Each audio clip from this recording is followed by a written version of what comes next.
Cette épistémologie-là et cette activité du séminaire international sont en fait une très bonne chose. Une très bonne chose parce qu'aujourd'hui, vous savez que le Fa n'est pas qu'une réalité du Bénin. Au Nigeria, on dit Ifa. Au Bénin, on dit Fa. Tu vas au Togo, on dit Afan. Si tu vas au Ghana et en Côte d'Ivoire, on dit Sankofa. Le Fa, c'est notre, en fait, Djawamo. Djawamo de l'Afrique de l'Ouest. Et donc, c'est une bonne chose parce que c'est un instrument utilisé, en fait,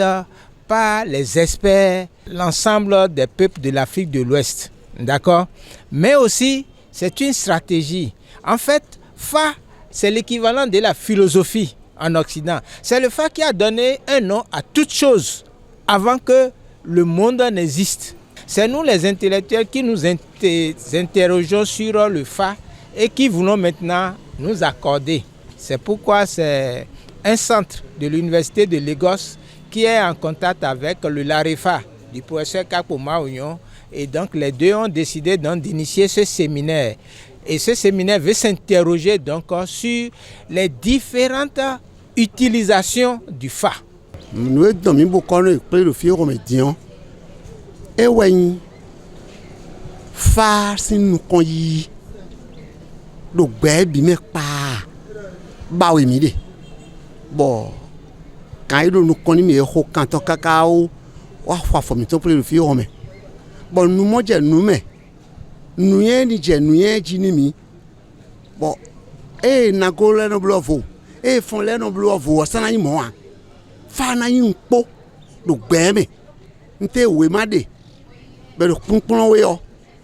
ma sa in anglais on ton doto bon mais le on ton le o mo ba we mi de o akple le fi o me di on ne dagbe de me di on e mi e ko mi ko pare di on mi te ton na pede fi mi ton e na le asali lo so yo e ma so ko kante o nu kon yi ni de ni e bon nu we ka nu mi ton tutu mi ma so yan o yi do achakbu ma yegbo banbon we o nu mi te ton de so eni do sien la mi ton bo kado pinpin ni mi dùnnú àkọ́kọ́ tó kọ́kọ́ wọnú ara mi nígbà tí wọ́n pè mí pé irú ìdánilẹ́kọ̀ọ́ àti ìpéjọ yìí ó fẹ́ wáyé ni wípé mo wò wípé lótìtọ́ òní Ifá ń gbayé lọ tí Ifá bá wá ń gbayé lọ ní lótìtọ́ a jẹ́ pé iṣẹ́ wà lọ́wọ́ àwa tá a jẹ́ ọ̀dọ́ iṣẹ́ náà dẹ̀ ni kí oníkálukú wa ká ṣe tán láti ṣe torí pé inú tèmi máa ń dùn tí wọ́n bá ní ká wá sọ̀rọ̀ nípa Ifá tàbí kí wọ́n ní ká wá sọ̀rọ̀ nípa ìṣẹ̀ṣe bí mo ṣe jẹ́ onífà yìí mo jẹ́ lẹ́gbẹ́ mo jẹ́ ọlọ́ṣun torí náà tí wọ́n bá ti pe nǹkan kan ní wípé àpéjọpọ̀ tó ní í ṣe pẹ̀lú à ń sọ̀rọ̀ ẹnu Ifá dandan ni kí n débẹ̀ ìwúrí ńlá ló jẹ́ fún mi lónìí láti wà láàárín àwọn professors tí wọ́n ti kọ́ mi rí ní University of Lagos State. nuke hemi do va boile egbe o vole egbe o e ba inu mi kan bi o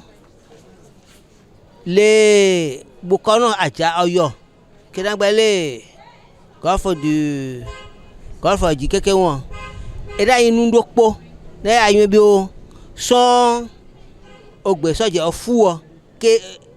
dopo jawe nanu me de on ra lo bi o alobu ye mo je bukono le kan mo lo bu o on ra ye mo ihun utu bukono professeur Kakpo Maounion ba ple boyo université Lagos no do le mi ay kamele boyo mi le bi o Fa na gonu memo yi ayoto me o Fa mo son iwe veji akopo université Nigeria ton yebo lo bi o gbe sere ya mo ple bo korin keke nbi na ya mo so meke na mehun do koropo na o Fa ju do koropo son gbe nwe je fu o na ya mo so do po e mo mo in koropo na ipon bo ko do po le fide o e mo ke mi amo pon le fide pepe ke na yi na yi o e mo no do po le ekpele ke na bo ko re no yin o ni mu hale na je ni na yin ni da dunyo hun do po we owe oton we na yin iwe juro na binalo inalo bo ko ren keke nbi. Before we came across the white man, we had our own social and political thoughts, come philosophy. They are inside Ifa. our thoughts, our philosophy are inside Orunmila. But we don't know them all over the world. We only know philosophy of Aristotle, Plato, Socrates, and we are building our society upon those philosophies that are foreign to us. Mena, we say there are thoughts and philosophies, in quotes, inside Ifa. So it is time for us to bring them out and put in the international community so that the world will also know that in Africa we have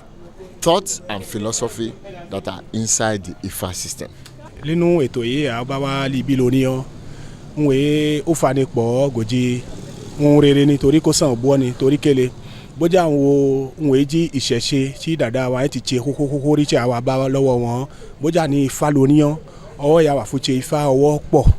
tí ọ̀nà èjì dàcha ó wà ṣe ọwọ́ ọ̀nà èjì Yorùbá ó wà ṣe ọwọ́ òmíràn ọ̀nà èjì ìfún wọn wà ṣe ọwọ́ ìmọ̀rí àjá kúnukúnukún wà ṣe ọwọ́ ẹ̀ àmọ́ bójá ká lọ kẹ́wò lọ níwájú ká lọ kẹ́wò lẹ́yìn yẹn ń wò bọ́jà àpò dédé àṣẹ ni ń wò bọ́jà àpò dédé àṣẹ nítorí bójú ọ̀nà gbẹ́ erékọ́ yìí tèmi tí àjìnà gbẹ́ erékọ́ mi Ifákòtsá ọ̀nà èjì arab tsẹ́kọ̀kọ́ Ifákòtsá ọwọ́ yẹ kó fún kọ́wó tsẹ́kọ̀ kàwé tsẹ́kọ̀ rẹ̀ di Ifákòtsá ẹ̀wọ́ ó mọ ọwọ́ yẹ kó fún kọ́wó àwọn bójá ni kó kàwé ẹ̀kọ́ kàwé tsẹ́kọ̀ di Ifákòtsá báni nínú ètò yégbé awálí bí lóní tí olùgbọ́n àmúkalẹ̀ sífẹ̀ ní àkópàdé l'université bí lóní ọ kétsé tí ọwọ́ yà wà fún tse Ifá ọwọ́ jí ọ̀tọ̀ọ̀tọ̀ tí bájà sẹ̀rẹ̀ tse wọ́ ẹsẹ̀ rẹ̀ gbèyàn olùgbọ́n ọjọ́ máa ń wòye tse tí ó wà bẹ́ẹ̀ ọ ni báni àyẹ̀kọ́ kí ọ̀nà yẹn mú ètò yẹn jókòó ọ fẹ̀ ní ẹsẹ̀ ẹgbẹ́ yẹn amújókòó ọ kó lọ lókè tí ayé gbangba Ifá Ọ̀rúnmìlà ká tí wọ́n kó fún ọ láti ẹ tí wọ́n gbẹ́ òbóbu awálí bí lóní ọ àkórí tí tútù kó wọ̀lú ọ tí àlàáfíà kó gbé báni lé ọ̀nà Ifá kò lí oko òbú Ifá kò lí oko òbú báni wọ́n pọ́ dédé ọwọ́ òbú ọjọ́ yàn pọ́ dédé kó àti ọwọ́ tẹ àmọ́ lídìí òbú ọjọ́ yàn lẹ̀ kó ni si je vais donner l'exemple en français c'est comme on dit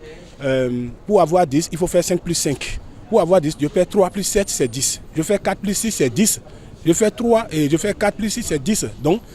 nous sommes en train de passer par différentes manières mais les résultats sont les mêmes la destination c'est les mêmes donc on au bois à côté de Acheli bani chacun avec sa tradition. Àwọn tí wọ́n gbé sẹ́mínà ní kápẹ́ tán gbé kalẹ̀ iṣẹ́ gidi ni wọ́n ṣe torí pé ọ̀pọ̀lọpọ̀ wọn kì í ṣe pé wọ́n bí wọn sínú ìṣẹ̀ṣe mùsùlùmí lẹ́lòmíì kìrìsìtẹ́nì lẹ́lòmíì ṣùgbọ́n wọ́n ti lo òkun wọ́n ti lo ọ̀sà wọ́n rí i pé dandan ni kí ọkọ wọn kó forí fẹ́lẹ́ bùté ni ló jẹ́ kí wọ́n padà wá sínú ìṣẹ̀ṣe. Dans certaines régions certains utilisent un akplé d'autres utilisent 2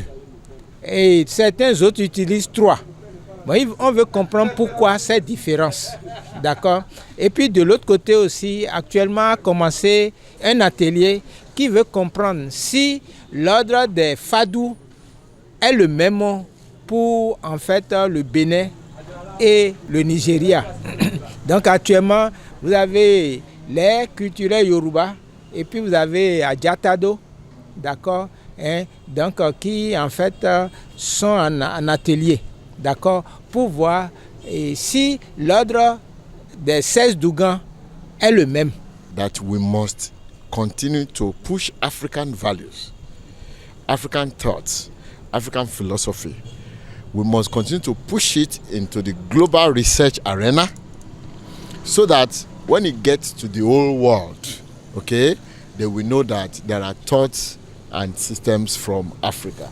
for sponsoring this program. We also thank Larefa and Professor Kapo Maunyo for standing here with us as a partner with which we are doing this workshop. He is our cooperative partner and we are very grateful to him.